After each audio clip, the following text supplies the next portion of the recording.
قبل كسول يسناجي عين waxay ka tirsan yihiin wadanka Soomaaliya international community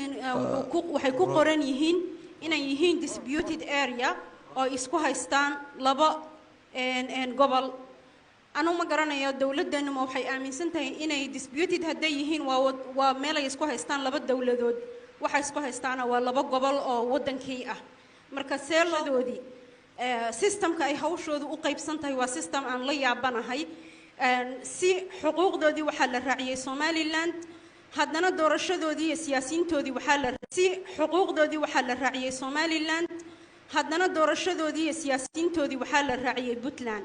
marka say isu qaban kartaa maxay u noqon waayeen sida dadka Somaliland halka loogu dooranay ama meel kale ama maadaama Puntland leedahay laba cod laba magaalo ay leedahay way ay u weygeelan waayeen reer Sool iyo Sanaag meel yaga lagu soo doorto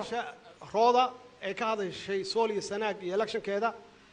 roodo su'aashaadu waa adagtahay kama jawaabi kar raaliga oo